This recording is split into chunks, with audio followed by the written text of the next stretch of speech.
Do you ever feel like an outsider in your own home? If so, you are not alone. This is a very common feeling for step-parents to have, especially early on in a blended family journey. I'm Deanna, and today I want to help you build your support system step by step. Step-parenting can feel very isolating, even though there are so many of us in blended families, and that's part of the reason I created this channel, to help us connect with each other. But the truth is, social media and online communities are only part of your community. I'm going to help you identify the people in your life who you can really count on to be part of your support as a step parent, and find the communities online and in social media that will truly support you. In my experience, you don't necessarily need a stepmom bestie or one person that you go to with all of the complicated thoughts and feelings that you will have as a step parent.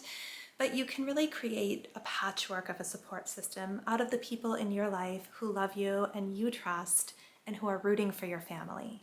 I honestly think a mistake I made early on as a stepmom was confiding in all my close friends about all of the big changes that were happening in my life. I felt like I really wanted to process it all with everybody who was important to me, but the truth is, not everybody was up for it. Not everybody is going to want to hear about all the challenges with the kids and all the logistics with two households. So you might want to step back and figure out who's actually interested in those details, who wants to sit there with you while you process it, and who's maybe just not going to be part of that role. I'm going to share a little more about how I identified the friends who were truly interested in this part of my life and built that patchwork a little later on in the video. But first, I want to just acknowledge some of these feelings we have and validate them and name them. What are the things that come up when you are coming into a family that already exists? I think it's safe to say when most of us thought about what a family would look like in our adult lives, we'd probably just imagined, I know I did, that we'd meet somebody and we'd have a family and we'd sort of build it from the ground up. But when you come in as a step parent, it's more like a remodel than a building a house from the ground up. And remodels are messy. If kids are going back and forth between two households, it can feel like you're having two completely different experiences of your home life. Your role is going to feel different when the kids are around versus when it's just you and your partner. Your experience of your partner is going to feel different when they're around versus when they're not. And so it can feel a little jolting, and it can take some time to find your footing. So if you feel like you have this little love nest and then the kids come in and suddenly you're not really sure how you fit in, you're not really sure where you belong, should you be trying to hang out with them, should you be going to do your own thing, that's really, really normal. Again, in my experience, I kind of experimented with both. I definitely did want to be included with the kids, and I wanted to get to know them, and I wanted them to get to know me, but I also kept my own life. I also continued to do things without them. I would see friends, I would go do activities that were interesting to me, and give my husband time alone with his kids. And I actually think that worked very well, and that is really helpful early on, especially. So if you're feeling sort of left out or alone in your own home when everyone's there, it might be a good idea to talk to your partner about you making some other plans outside the house when the kids are there, so that you're not just sitting there feeling left out.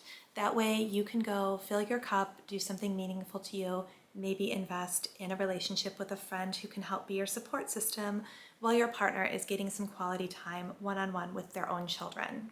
Another thing that can add to your feelings of isolation or feeling other as a step parent is comparing yourself and your family to first families that are not blended. I actually talked about perfection and the myth of the perfect family in another video, which I will link below if you want to check that out. But this is very dangerous. Your family is not going to look like a first family. It's just not. You have a totally different dynamic. And I promise their lives are not perfect either, and their family is not perfect either. You have to focus on your own family creating the experience that you want to have as a step parent. And it probably won't look like being a mom for the first time. So if you are feeling lonely or isolated or like an outsider, those are very normal feelings to have as a step parent. You are not alone. Many of us have felt that way and feel that way sometimes. And there are choices we can make to manage those feelings and keep them from becoming things that are coming up frequently. Two choices that have helped me with those feelings are to manage my expectations and accept that our family is not going to look like a first family, and stop comparing my experience to the experience of somebody who's a first-time mom, and then to really focus on building my community outside of our family, maintaining my friendships and my interests that are not at home. So if you have felt a little left out at home or alone as a stepmom, I want you to feel validated and empowered. Those feelings are totally normal, and there are things that you can do to make your experience better. So now I want to move into talking about building your community.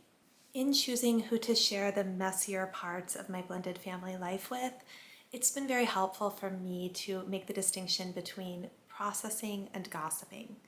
I am a verbal person and I'm a storyteller, and so I do love to share about my life, but I always want that to be from a place of growth and understanding and processing, not from just sharing what happened for the sake of venting. Sometimes it helps to get something off your chest to somebody you're close with and you trust, but most of the time when we're sharing details about our personal life, the goal should be to better understand what's happening and how you can change your behavior or what you can do to make the situation better. So I would see processing as sharing facts and feelings with somebody you trust with the goal of, yes, getting your feelings validated, but more importantly, processing how you feel so that you can make choices going forward. It's going to impact your behavior and how you respond in the situation that you're in.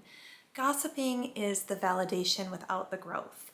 It's telling somebody what happened, maybe to elicit a dramatic response or to be told that you're in the right and everybody else is doing something wrong.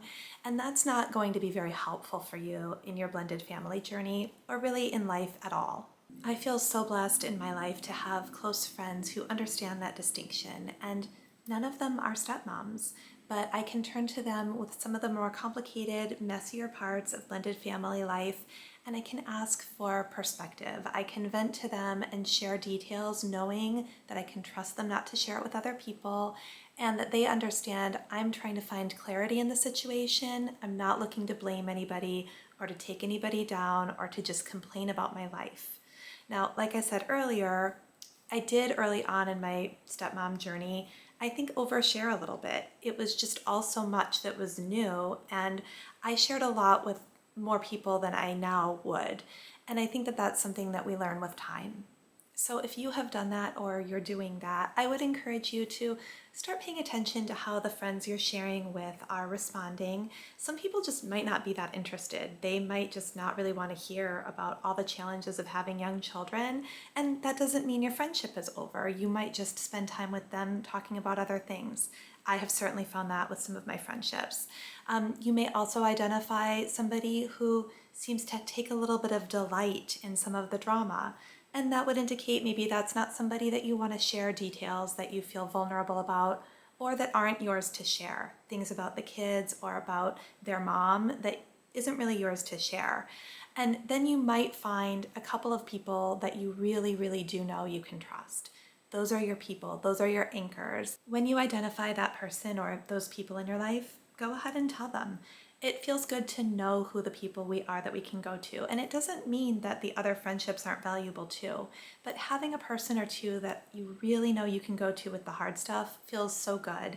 And it's also important to remember that you then do that for them, right? So there are seasons in life, there are ebbs and flows, and there are times when one of you might need more than the other one, but you don't want to feel like you've chosen somebody to dump on without ever reciprocating that.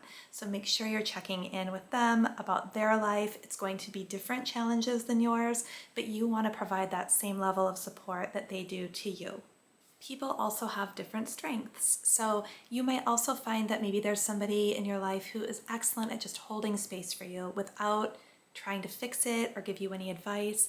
And you know when you're feeling like, I just need to be heard, that's the person you reach out to. You might have somebody else in your life who is a really good problem solver, who will help you sort of identify a roadmap for your next actions, and that's who you turn to when you actually want to take some steps toward change. And it might be one of those people or somebody else entirely who's really good at helping you keep perspective, who's helping you identify when your own feelings are heightened and how to ground yourself and keep perspective and focus on your values. There are also times when it makes sense to seek a professional.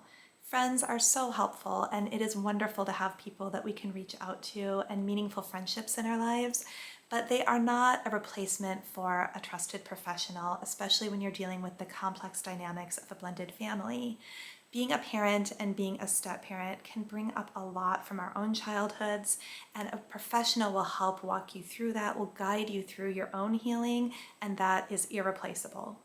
So once you've identified the person or people that can be your kind of patchwork of support, somebody who is a good sounding board, can hold space, somebody who is a good problem solver, somebody who's really good at helping you keep perspective, and possibly a professional in the mix, then you can think about an outside community, something like we have here, an online community. There are groups, there are coaches, there are people who are forming communities for blended families online.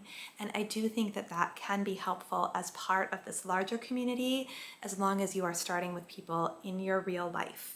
In my life, I do have a great support system, but I don't really have a group of step parents or blended families in my real life, which is why I'm here. I want to help create community for those of us who are in this stage of life, and I really encourage conversation in the comments. So please feel free to comment below. I would love to hear from you. I would love to engage with you here. And the only thing I would say is when we're sharing about our families on a public forum like this, please don't share any identifying information, nothing that isn't yours to share. I have a very strict policy about privacy for my family, and I don't share information about our kids here, and I would ask that you don't either. But privacy doesn't have to mean secrecy. I think when we hold our feelings in or are secretive about our feelings, it creates shame and can leave us feeling more isolated. So I would love to hear from you here. Please comment something that you found really surprising about being a step parent, or something that was much more challenging than you expected, or something that really changed your relationship with your stepkids for the better, a tip that you have, anything that you'd like to share with other people who are in this stage, and let's keep the conversation going. If you want a community for blended families rooted in kindness and empathy, help me build it here. Thank you again for your time today. As always, I appreciate you being here, and I will see you next time. Camille did not make an appearance today, so I'd like to introduce you to Xavier. I will not show our kids on this channel, but I will happily show our cat.